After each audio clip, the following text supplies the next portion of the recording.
So we're back in lockdown again at Christmas. This is our lockdown, right? So I decided to watch Wonder Woman 1984. It's not really a Christmas movie, but the film does end with a heartwarming Christmassy scene. All the things you'd want are there: snow, children playing, Christmas lights, that guy you raped, balloons. It's just a nice feel-good... Wait, what?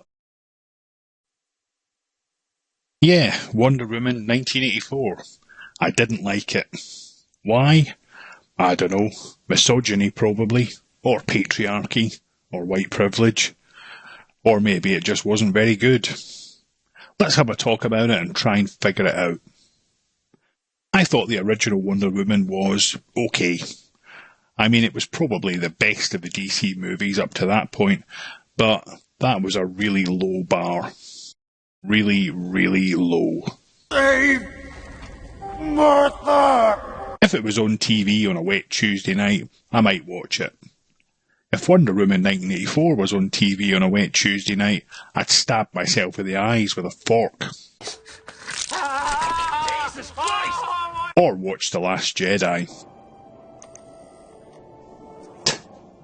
Shit. No, that's going a bit too far.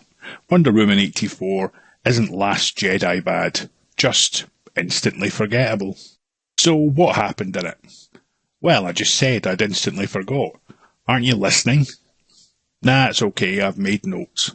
After an interminably long intro sequence set in the past when Wonder Woman was a child, Wonder Woman 84 finally starts with what I assume is a nod to the old Richard Donner Superman movies. There's people walking about being unwittingly saved by Wonder Woman. Then she happens across a robbery in a mall, and it's not just any mall, it's a 1980s mall. Why is the 1980s significant? I don't know. She saves this kid that one of the robbers took hostage, and then she rounds up the bad guys. A news guy reports that this is one of several reports of this mystery woman appearing to stop bad guys. She had taken out the CCTV cameras in the mall, but only after she'd shown up. So basically everyone would know about her, but then she gets forgotten about up to the events of Batman vs Superman. I suppose as long as she's dealing with small, local issues, then we can hand-wave it away that no one else has heard of her. I find that rather difficult to believe. Turns out one of the things the robbers were stealing was black market antiquities. They end up at Diana's work, the Smithsonian, the same place she's still working at the start of the Justice League, 30-odd years later. Her fellow employees must all want to know how she stays so young. My money's on monkey glands. So Diana has been pining for Steve Trevor. Pining for a pining, you might say. She touches the magic wishing rock, and she gets her wish, in a way. Steve turns up in another guy's body, apparently possessing him. We get some weren't 80s clothes funny stuff and fish out of water stuff with Steve, and then they bang. While all this has been going on, Maxwell Lord, a TV scam artist, has gotten his hands on the wishing rock. He's a big failure, but he wants to prove to his son that he can be a success. So he wishes to be the wishing rock. So now he can grant wishes to people, and, because the rock also takes things away from them, he can choose what he gets in return. So by getting people to wish for stuff, he becomes more powerful and richer, although it appears to be making him ill too for some reason. Steve and Diana stop humping long enough to figure out what's going on and try to stop him as the world spirals towards World War III. But Diana is really slowly losing her Wonder Woman powers, as her punishment for making the wish, I assume. So eventually she has to let Steve go by renouncing her wish. Once she's back to full strength, she confronts Lord, who is broadcasting his wishing powers to the whole world, and convinces him and everyone else to renounce their wishes, and everything goes back to normal. Oh, and Kirsten Wiig was in it as a Catwoman for some reason. The end. And that story took them 2.5 hours to tell. 2.5 bloody hours. So it's mostly just a wafer-thin, light and fluffy plot, but I do have a few major things to say about it. Firstly, magic is now a thing in the DC movie universe. What's the problem with that? It's been in the Marvel universe for ages now. Well, this might just be a personal thing. I realise that superpowers are a kind of magic. Superheroes have pretty distinct powers, and they usually find out what they can and can't do with them. But I always think that having wizards and witches and magic MacGuffins brings up too many questions. I mean, Thor's hammer's magic, right? But it's quite clearly defined that it returns to Thor when he calls it, and you can't lift it unless you're worthy. You know, it's got limitations. But what are Doctor Strange's limitations? Could he just pop someone out of existence? Doesn't seem like it, but he essentially traps Loki, who's a top-tier bad guy, in a portal that he can't get out of until the Doc wants him to. That might have been a good thing to do to Thanos or some of his cronies. Back to Wonder Woman. Stay on target. Is there now magical objects in the DC universe where anyone could just say, kill the Justice League? Maxwell Lord wishes to be the Wishing Rock. Could he have just wished to be God? There's already a bit of Bruce Almighty vibe going on here with everyone getting their wishes at once. Maybe he just didn't think of that, but my point is that possible now? The rules and limitations of it are never explained. Similarly, Wonder Woman is now able to focus and make things invisible, because her dad made her island invisible apparently. Except, it wasn't really invisible, was it? Once someone passed through a barrier, they could plainly see it. It wasn't so much invisible as it had a sort of cloak around it. Anyway, that's not my point. My point is, she uses it so that we can have Wonder Woman's invisible jet. But can she now make anything invisible? What about herself or other people? You see how introducing random magic can cause confusion?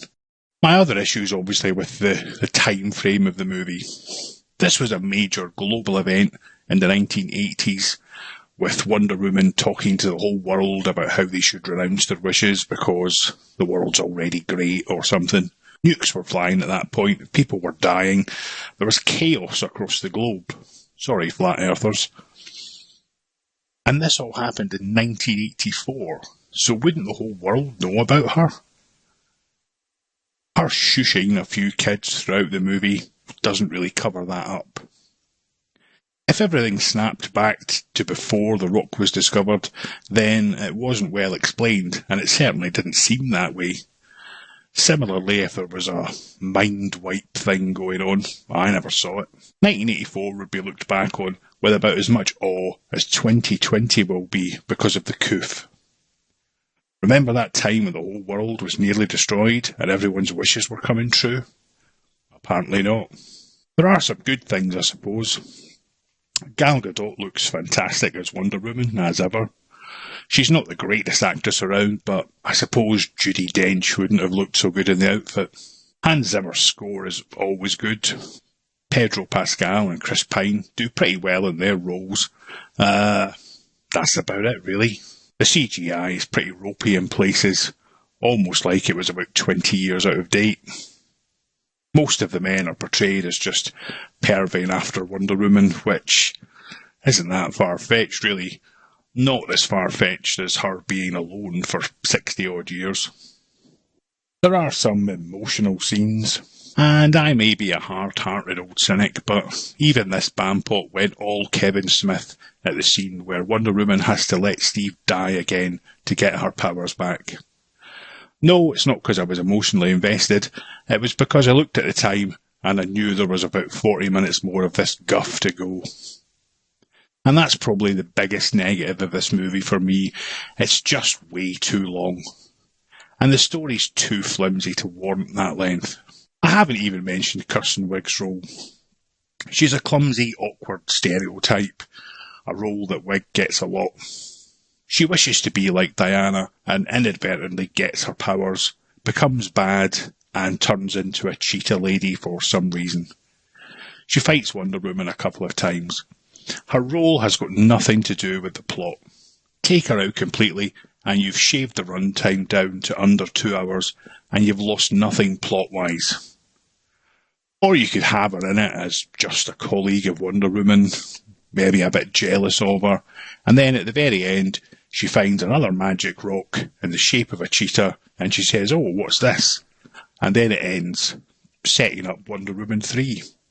There's loads of little plot nitpicks that I could mention, but to be honest, I save that for films that I really hate. This film was more just a disappointment. It's not even so bad that it's worth seeing to hate it. What else can I say? Well, you see Linda Carter from the 70s TV show in the end credits, and she's aged really well. She's even older than I am. I don't know why her character would have aged at all, mind you. Maybe only Wonder Woman stays about 30 years old. And anyway, that's it. It's just a light, fluffy, disappointing, overly long mess. If you've got a spare 2.5 hours and you don't have to pay anything to see it, then maybe you should watch it, but don't say I didn't warn you.